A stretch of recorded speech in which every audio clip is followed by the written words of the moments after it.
Mexico, the summer of the year 1519. A traveler reaches the royal palace of the great Montezuma, bringing news which is both incredible and unsettling. The man says he's seen a mountain floating on the water which moved without ever touching land. The priests of the great temple are worried. Is it some sort of threat? What god or demon could cause such a strange phenomenon? Montezuma, on the other hand, is convinced that the mysterious sighting heralds the fulfillment of an ancient prophecy, the return of a powerful god to his people. But he's wrong. The floating mountain is about to let onto his shores treacherous men with pale skin and thick beards who've come from a land far away. And Montezuma would soon find out that the arrival of these men foreshadowed the end of the glorious and powerful Aztec Empire.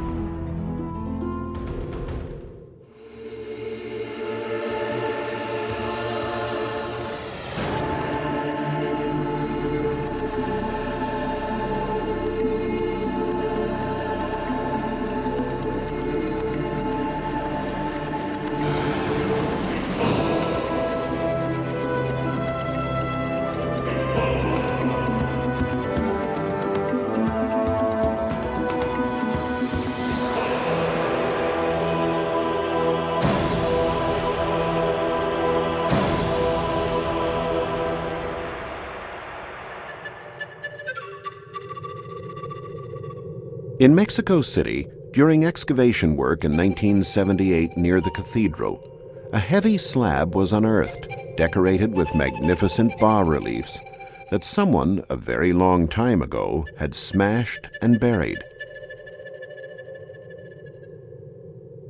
Researchers wondered who could have smashed this beautiful work of art, and why.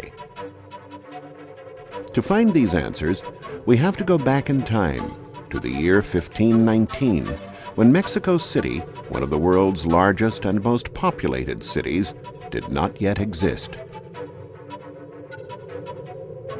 In its place was an extraordinary and incredible city, Tenochtitlan. This was the capital and the heart of the grandiose Aztec Empire. The monarch, who had the power of life and death over his subjects, was Montezuma II, descendant of another Montezuma, the great leader who founded the empire and built the grand monuments at Tenochtitlan. Like his ancestor, Montezuma was a highly religious sovereign, particularly devoted to the god Quetzalcoatl, the feathered serpent, to whom hundreds of temples were dedicated. Quetzalcoatl was an extremely benevolent god, the only god in the Aztec pantheon opposed to human sacrifices. The sacred texts state that the god had left the land promising that he would return to redeem his people. And according to the Aztec calendar, the year 1519, by our current calendar, ended one of the sacred cycles. This meant that Quetzalcoatl would soon return, and that's what Montezuma thought when he heard of the floating mountain on the sea. But in 1519, it was not a god that arrived, but conquistador Hernán Cortés. And the floating mountain was a Spanish galleon full of soldiers and weapons. Thinking he was a god, the Aztecs received Cortés with honors and adulation. In return, Cortés went on to destroy the Aztec capital and exterminate its population. Montezuma died, and his successor, Cuitlahuac, was forced to surrender. But how was such a rout possible? The invaders wielded devastating weapons and equipment completely unknown to the indigenous population: cannons, rifles, pistols, and horses, which proved to be formidable war machines.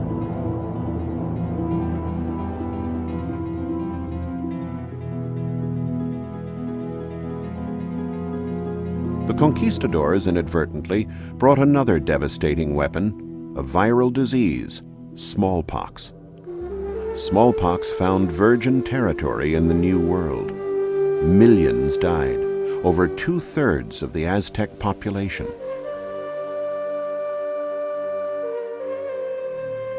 Among them, the last king, Cuauhtémoc, whose death marked the end of the great ancient civilization of the Aztecs. Maybe if there were no disease, the Aztec soldiers might have fared better against the invaders.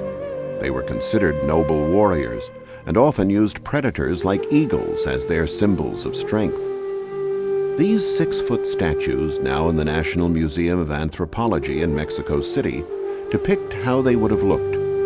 The statues once guarded the gates to a temple called, appropriately, Temple of the Warriors.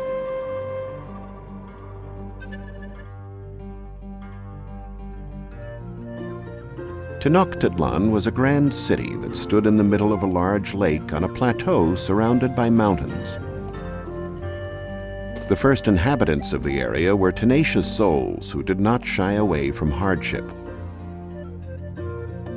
They transformed their settlement into one of the most extensive and populous metropolises of the then-known world.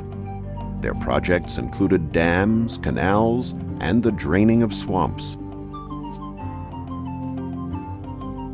When the soldiers would come back from victorious battles with their spoils of war, they would visit the big market of Tlatelolco. Here they might try to bargain for some precious fabric or rare bird feathers to enrich their attire. Tlatelolco stood at the present site of Mexico City's Plaza de las Tres Culturas. Remains of the ancient Aztec market are still found here, along with traces of a more recent past. Archaeologists have unearthed a main pyramid, rebuilt 14 times, along with other pyramids, platforms, stairs, and altars.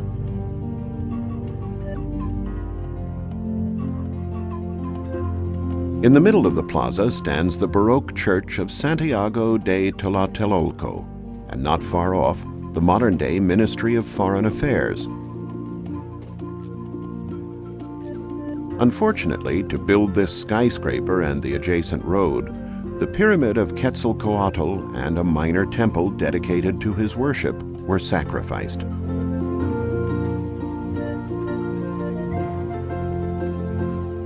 Tlatelolco probably wasn't much different from a modern Mexican market.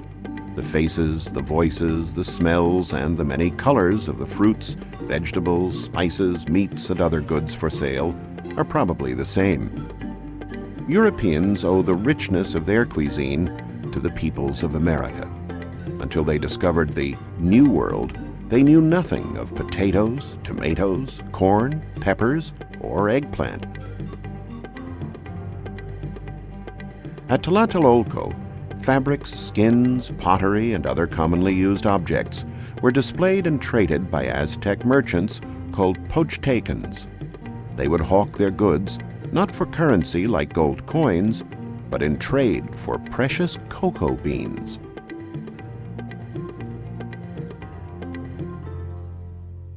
The market was the commercial heart of their world, but it was also the unfortunate theater for the last desperate resistance by the Aztecs during the siege of their capital in the year 1521. After the Spaniards conquered the area, they started building structures of their own, like the Cathedral of Mexico City. But instead of quarrying for new stones, they used stones from an Aztec temple dedicated to the god Huitzilopochtli. Construction of the cathedral was begun in 1573, but 250 years would pass before it was finished, ending up as a mix of very different styles. In spite of great efforts to consolidate its foundations, the cathedral is now unavoidably sinking into the swampy ground, an ironic end to a monument erected by the conquistadors to erase all traces of the glorious Tenochtitlan. Until the year 1978, it appeared as though the invaders had succeeded in their malicious intent. But then something completely unexpected happened. During excavation work for the Mexico City subway, workers digging a trench near the cathedral stumbled upon pieces of a gigantic and mysterious oval stone with a diameter of over 7 feet and a weight of nearly 9 tons. The stone was immediately identified as an Aztec relic and was truly an extraordinary find, inaugurating a new era for modern Mexican archaeology. The earth would soon yield the ancient vestiges of Tenochtitlan, an exceptional discovery comparable to that of the city of Troy. The archaeologist in charge of the work couldn't have had a more apt name: Eduardo Matos Montezuma.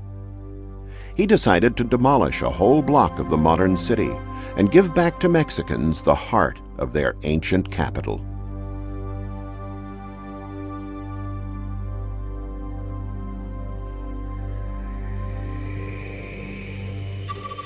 From the many relics that have now been discovered, scientists are able to imagine how the magnificent ancient capital might have looked. The center of Tenochtitlan, situated between the cathedral and the Palacio Nacional on the Grand Plaza of the Zocalo, was mainly a place of worship, full of temples erected on the tops of pyramids with their characteristic steep stairways and colorful wall paintings. The city, at an elevation of over 6,500 feet, was surrounded by the lake, hills, and mountains. It was connected to the mainland by many causeways and interlaced with navigable canals. It was a great metropolis with over 1,200,000 inhabitants. The ceremonial center, Teocalli, had many temples dedicated to important gods. The most imposing was the Templo Mayor, the religious heart of Tenochtitlan, the destination for pilgrims and home for priests and divinities.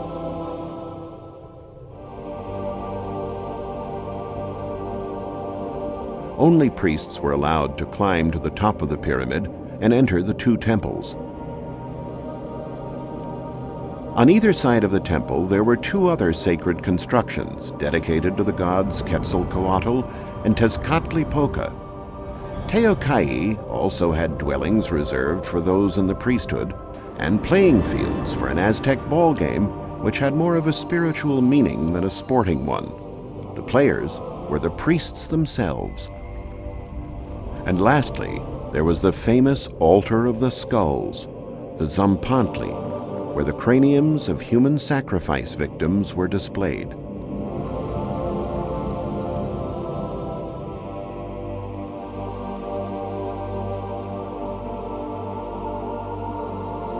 For the Aztecs, religious rites and sacrifices were a necessity, the only way to earn the benevolence of the gods.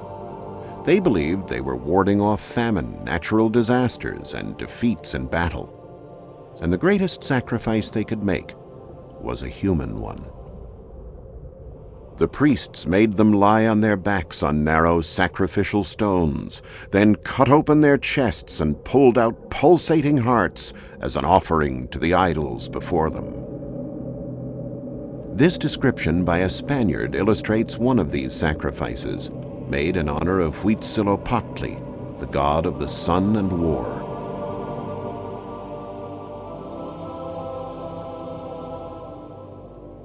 There were quite a lot of Aztec gods that demanded human sacrifices. Tlaloc, the god of rain; Coatlicue, the earth goddess, depicted as an old masked woman wearing a narrow skirt tied at the waist with a belt of serpents; Xutecutli, god of fire; Mayahuel, goddess of inebriating beverages, especially the most popular at the time, pulque. The excavation work of ancient Tenochtitlan lasted 5 years and brought to light over 7,000 objects, including sculptures, small artifacts, votive offerings, and the skulls of sacrifice victims. Most of the relics are kept in the very modern Museo del Templo Mayor. The stone that sparked the excavation work is in the place of honor in the center of the museum. The disc is decorated with a bas-relief portraying the goddess Coyolosh Hauqui, she who paints her face with bells, the Aztec moon goddess. Her body appears dismembered on the sculpted surface. According to legend, she was killed and cut to pieces by her brother, the god of war, who held her responsible for having tried to kill their mother, Coatlicue, goddess of the earth.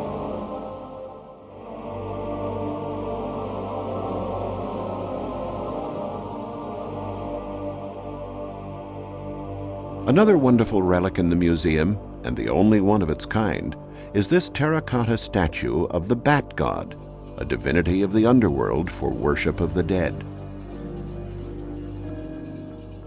There are also many masks portraying the deceased and mythological beings.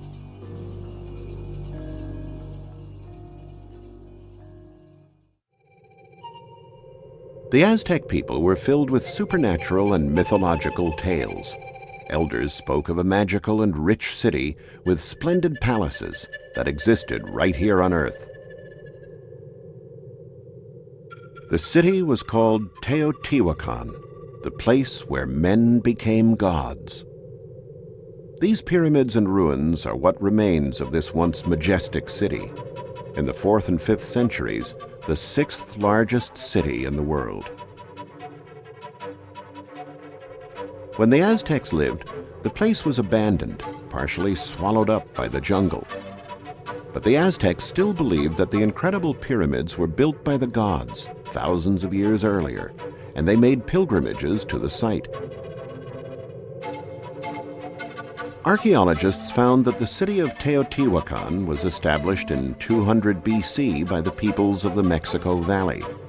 The pyramids, some of the most extraordinary monuments in the Americas, were built around 200 AD. At its zenith, Teotihuacan had grown to cover an area of almost 8 square miles and had almost 200,000 inhabitants. The monumental complex lies in the high Anahuac Valley in a barren and arid landscape that heightens its magical and mysterious atmosphere. It now attracts numerous people who gather here regularly to celebrate the rite of the Salute to the Sun.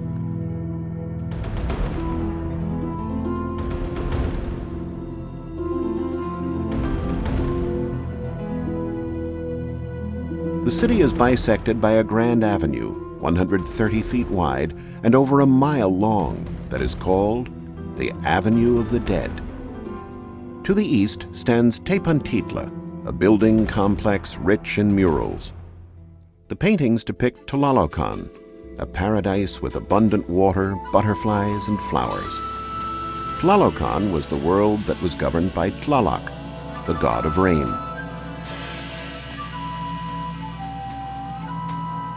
At the end of the Avenue of the Dead is the Ciutadela, the citadel, at whose center stands the pyramid dedicated to the god Quetzalcoatl. It is one of the most important buildings in the area. Next to its base are statues carved out of limestone and painted with natural pigments that used to decorate the pyramid. They represent the feathered serpent Quetzalcoatl. Originally, they were painted in bright colors. The undulating bodies of the serpents emerged from the walls of the pyramids, and the god's head was wreathed in a crown of feathers.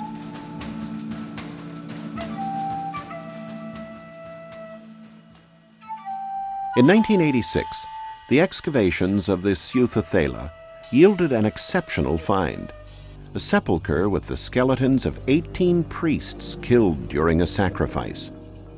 Until then, it was believed that only prisoners, slaves, or enemies were sacrificed on the altars. Here was proof that the rite of sacrifice did not discriminate. The most imposing sight, however, is in the Plaza del Sol. Along with the ruins of an altar and several temples stands the Pyramid of the Sun.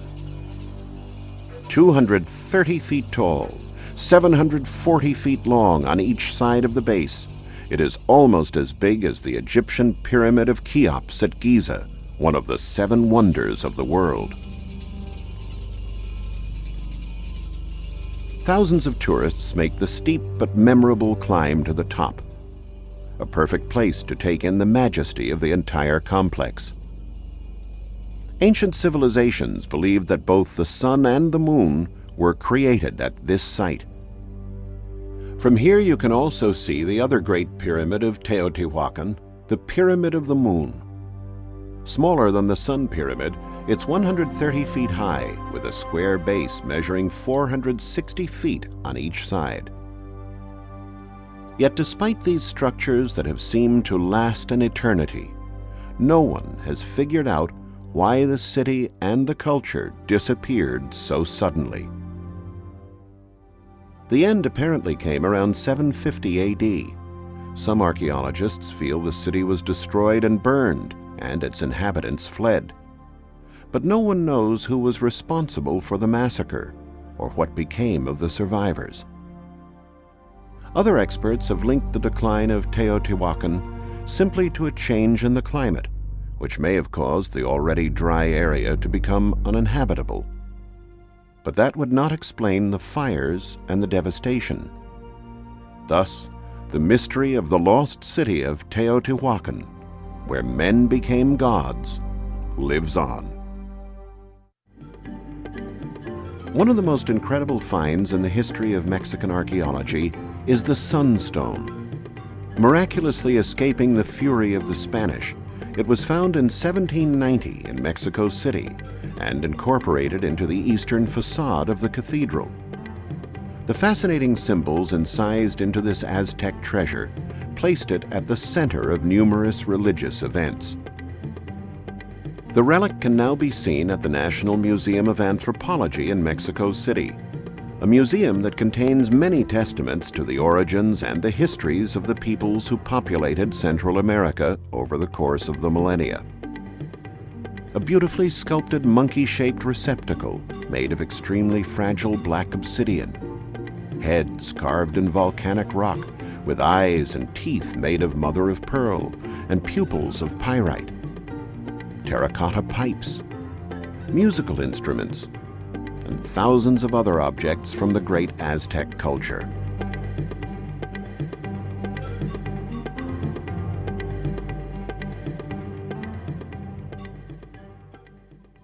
But perhaps the most precious is the Sunstone. Archaeologists studied the disk for years in an attempt to reveal the mystery of its symbols. Today, they think they have the answer. The Sunstone is a calendar, actually a double calendar. The complicated symbols refer both to a division of time based on religious precepts, where the solar year is 260 days long, and to a non-religious one, which divides the year exactly into 365 days.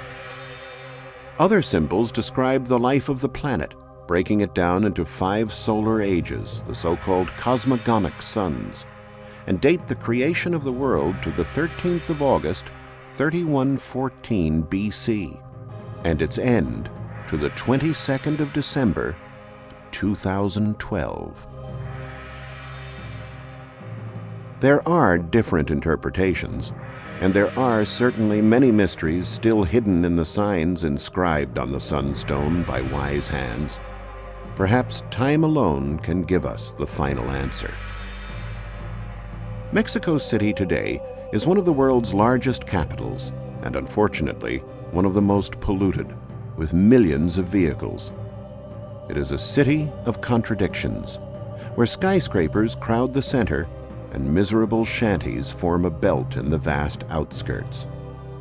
Much has been done to restore dignity to the Indios, the direct descendants of the Aztecs, but the wounds inflicted by a brutal conquest half a millennium ago are still visible everywhere you look. There is one area, however, in the south of the city, where one can still find solace in the ancient ways. Called Xochimilco, this part of the modern city still conserves characteristics of the ancient Tenochtitlan. It has canals that wind among the chinampas, the floating gardens that were obtained by draining the swampland, the same technique that allowed the Aztecs to create their capital. On Sundays, the zone becomes crowded with people having their meals on brightly colored boats, with mariachi bands playing music, singing of unrequited love, sad songs, just like this poem written over 500 years ago by an Aztec prince. Shall I thus pass away like the flowers that fade? Will there be nothing left of my name, nothing of my fame on earth? Let there at least be flowers. Let there at least be song. What can my heart do? Without purpose, we passed through this world. But they did have a purpose. The Aztec warriors and the rulers who gave their lives in defense of this great civilization may indeed have felt a desperation at the end. But there is something left of their fame on earth. And the flowers are here too.